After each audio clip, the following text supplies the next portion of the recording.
This is Alice. Alice is a startup founder who just closed her Series A, which basically means that she just got a lot of money and she needs to grow. She needs to grow now. This moment is critical. At this point, if the business doesn't grow, then she's basically dead in the water. I mean, just look at this. 3 of the top 5 reasons startups fail is because of marketing-related issues. Ignoring customers, no market need, poor marketing overall. And Alice knows this. It's literally do or die for her right now. And if you don't believe me, I have the numbers. Startups are willing to spend up to $250,000 a year trying to get their marketing right. They know marketing is important, and they're willing to put in the time and the money to do it right. The only thing is the current options are completely suboptimal. I'll hand it off to Ed to talk you guys through that. Thank you.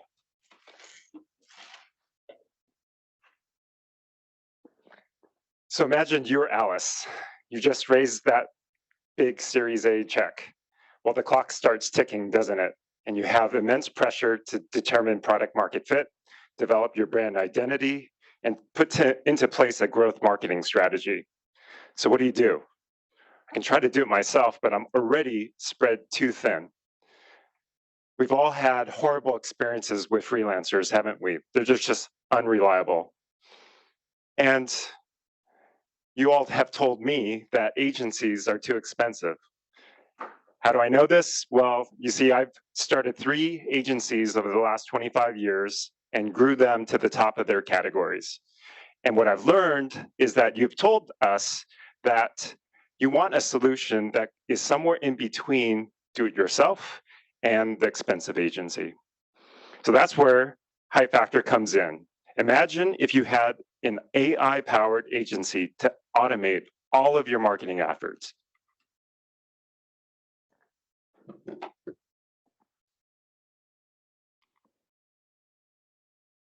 So let me give you a quick demo. And what better way to show you how a startup can use our platform to create a brand identity than creating a brand identity of our own startup. To get started, I'd categorize us as a digital marketing agency. Our ideal customers, right here in this room, startups and VCs. So here I can add additional information about my business, whether it's my business name, my business website, any of my information, which will give our AI ideas on how to generate these assets. The idea here is to work with the AI and to generate assets that are personalized for my brand. In a matter of minutes, we have created here an elevator pitch. We have created logos, your taglines. Assets that would have taken you months to build are now ready in a matter of minutes. What is impressive about this platform is not that it's able to generate one asset. What is interesting is that now we have a comprehensive platform that can help you manage your complete brand story. At the same time, we know that AI is not ready yet. We allow you to completely customize this experience. You can go ahead and edit any of your questions that we use to generate these assets. As for any of the generated assets, you have complete control to edit them as well. You can use the same content across your website. Whether it's your blog or any of the platforms, everything will have a consistent story. In any SaaS platform, we know integrations are a key.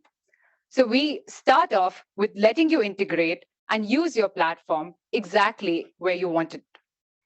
Whether you have a Klaviyo email, or you have a WordPress, or you have MailChimp, we can completely integrate into that platform and let you define your story.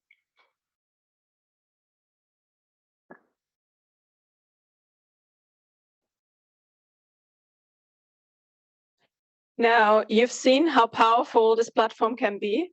And you've also learned from Ed earlier that he's running an agency himself.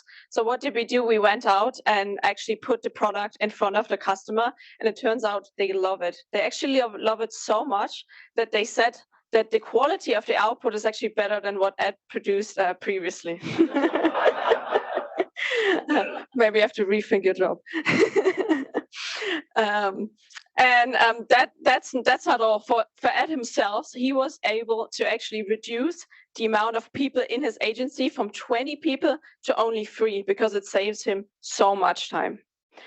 Now, from a go-to-market perspective, we are going to target exactly the type of startups that Ed has been serving over the past years, which are growing startups, ideally seed stage, Series A stage, who just raised another round and who have like this super high pressure to build their brand and to do their marketing. So they need a quick solution, but they're also usually under-resourced and still need a high personalization because they want to capture that market. And we are right there for them because we are quicker, we are more, we are cheaper, and we are especially can personalize much more than actually a real agency can do. And that's why we think we address actually a big pain point for these startups. Now, I want to take this moment also to talk a little bit about why we think now is the right moment to enter this market. Essentially, yes, the technology is ready, but what's also interesting is now in a world where we build startups basically just on top of OpenAI, everybody talks about, I built this next Gen AI startup, but it's very much like not differentiated. Like you have no product differentiated all the time. So it comes down to building a brand and differentiating based on your marketing. And that is where we come in. From our goal is essentially that we're going to grow with these startups as they grow as well. So we're going to serve like larger companies as well over time. And our strategy with that is that we capture the small startups, and as they grow, we grow with them and learn and collect a lot of data and learn with them and make our product better as well. Now, this is our team, and we are super excited to tackle this industry. We all bring quite a unique experience to this problem. Starting from the left, Ed, as I said, he's owning his own agency, but he's also been in this industry for more than 25 years. Sakshi actually worked at Google as a tech lead in Google Ads and also worked for a Sequoia-backed startup before. Spandana actually founded her own ad tech startup and also worked as an engineer for Facebook Shops. Kathy is an experienced designer and, for example, received the Red Dot Design Award, which is an international design award. And myself, I have started multiple entrepreneurial projects and also have experience mostly on the sales and business side in lots of different firms. And so, yeah, if you're curious, check out our basic landing page here on the left side, or also reach out to us over email. And if you're very curious, we also have a QR code for you guys to try this out yourself. Thank you. We're open for questions.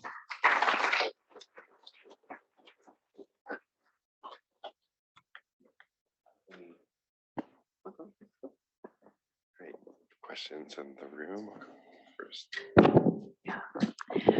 What's your base model that you're building to automate this entire process? Is it an LLM, or is it more of a standard automation machine learning? Like, what is that powering? Because I use Journey.ai, I use multiple other platforms. I'm sure there's quite a few popping in the market right now.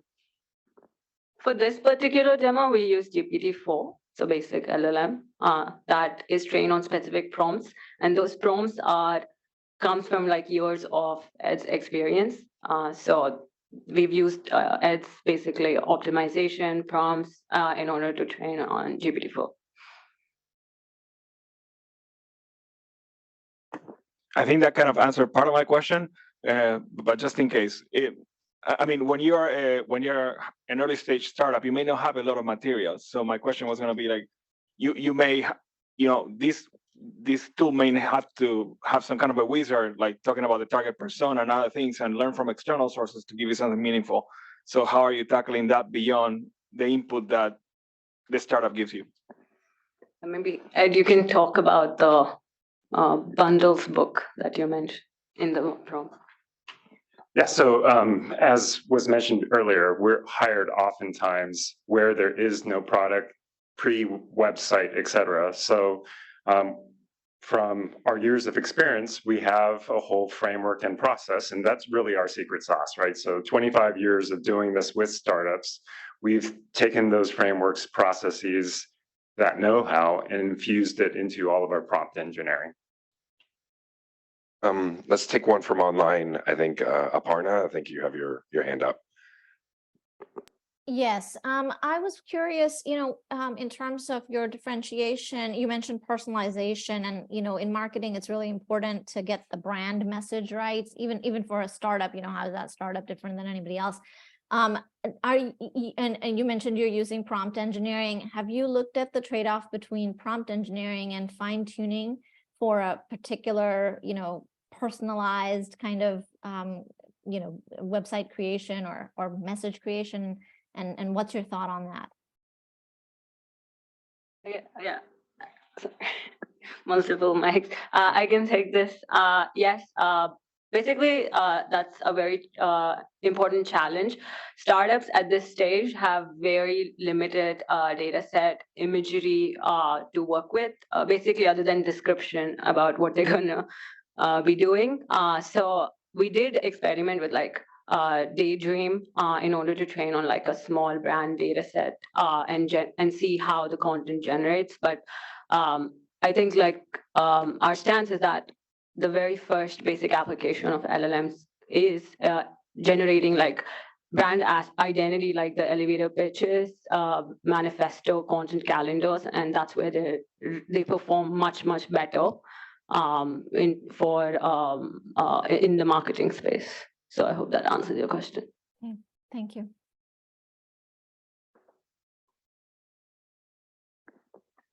So I think the top priority for doing the marketing is to the customer acquisition, right? And especially for the company goes to a late stage and maybe they just burn thousands of hundreds of money to do the advertisement on the market. And I think for now, the tool just looks like more about the building the company's brand. And I think, do you have any plans to do ads agency for the late stage company? I think it is more useful tools and can save a lot of costs for a late stage company. Yeah, that's my question.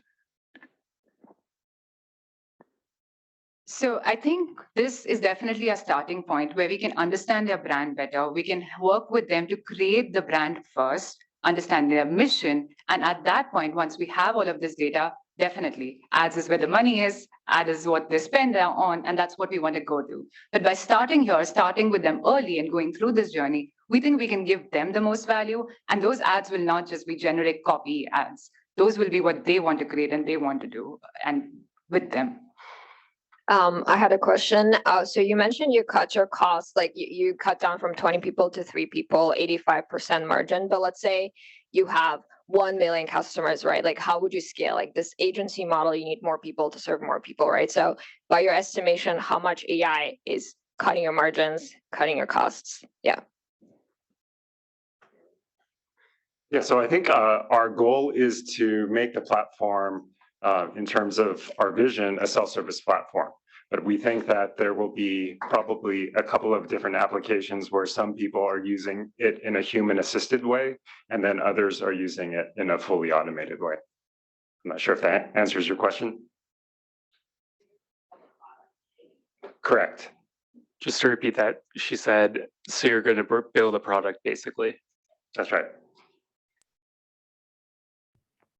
I'd love to share a comment or two about a potential opportunity that I perceive you folks could go after, if that would be of interest and acceptable.